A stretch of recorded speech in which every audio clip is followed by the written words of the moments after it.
మిథున రాశి వారికి శ్రీ క్రోధినామ సంవత్సరంలో ఆదాయం 5, వ్యయం 5, రాజపూజ్యం 3, అవమానం 6. శ్రీ క్రోధినామ సంవత్సరం విశేషించి మిథున రాశి వారికి చిలకమర్తి పంచాంగరీత్యా దృక్ సిద్ధాంత పంచాంగ గణితం ఆధారంగా మధ్యస్థ ఫలితాలున్నాయి.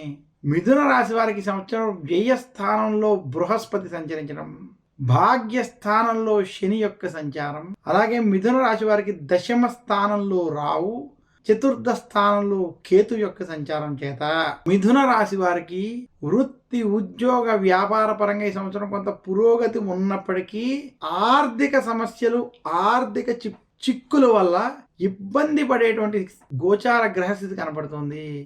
శ్రీ క్రోధినామ సంవత్సరంలో విశేషించి మిథున రాశి వారు ఖర్చులు నియంత్రించుకోవాలని మాత్రం సూచిస్తున్నాను.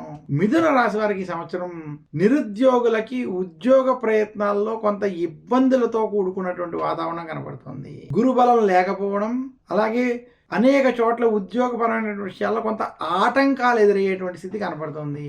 మిథున రాశి ఉద్యోగస్తులకు ఉద్యోగంలో భయాందోళనలు, ఇబ్బందులు అనేటువంటివి కొంత ఇబ్బంది పెట్టేటువంటి స్థితి ఉన్నది.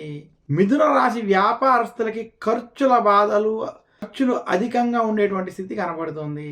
మిథున రాశి స్త్రీలకి ఆరోగ్య సమస్యలు కొంత ఇబ్బంది పెట్టేటువంటి స్థితి ఉంది. ఆరోగ్య విషయాల కోసం ధనాన్ని ఖర్చు చేసేటువంటి స్థితి మిథున రాశి వారికి ఈ సంవత్సరం కనపడుతుంది. మిథున రాశి రైతాంగానికి ఈ సంవత్సరం మధ్యస్థ ఫలితాలు ఉన్నాయి. మిథున రాశి సినీ రంగం వారికి మధ్యస్థ నుండి అనుకూల ఫలితాలు ఉన్నాయి. మిథున రాశి రాజకీయ నాయకులకి ఈ సంవత్సరం అంత అనుకూలంగా లేదు. మొత్తం మీద మిథున రాశి వారికి శ్రీ క్రోధినామ సంవత్సరం విశేషించి మనకి ఈ సంవత్సరం మిథున రాశి వారికి మధ్యస్థ ఫలితాలు, ఖర్చులతో కూడుకుని ఉన్నటువంటి ఫలితాలు కనబడుతున్నాయి.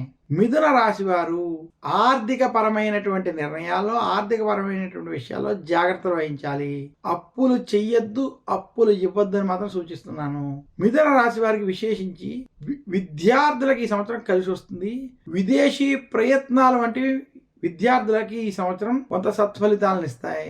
మొత్తం మీద మిథున రాశి వారికి శ్రీ క్రోధినామ సంవత్సరంలో వృత్తి, ఉద్యోగ, వ్యాపార పరంగా కొంత అభివృద్ధి ఉన్నప్పటికీ ఆర్థిక పరమైనటువంటి సమస్యల వల్ల కొంత జాగ్రత్తలు వహించాలని సూచిస్తూ మిథున రాశి వారి శ్రీ క్రోధినామ సంవత్సరంలో మరింత శుభ ఫలితాలు పొందాలి అనుకుంటే మిథున రాశి వారు ఈ సంవత్సరం గురు దక్షిణామూర్తి స్తోత్రాన్ని పఠించుకోవడం, దక్షిణామూర్తిని పూజించడం, ఆరాధించడం, అలాగే విశేషించి మిథున రాశి వారు ఈ సంవత్సరం నవగ్రహ పీడాహార స్తోత్రం వంటి స్తోత్రాల్ని పారాయణం చేసుకోవడం వల్ల మరింత శుభ ఫలితాలు కలుగుతాయని తెలియజేస్తున్నాను.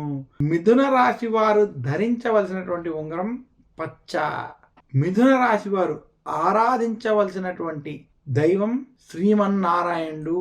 విశేషించి ఆ నారాయణుని పూజించడం, మహావిష్ణువుని పూజించడం, విశేషించి బుధవారం రోజు మహావిష్ణువుని మిథున రాశి వారు పూజించడం వల్ల మరింత శుభ ఫలితాలు కలుగుతాయని తెలియజేస్తున్నాను.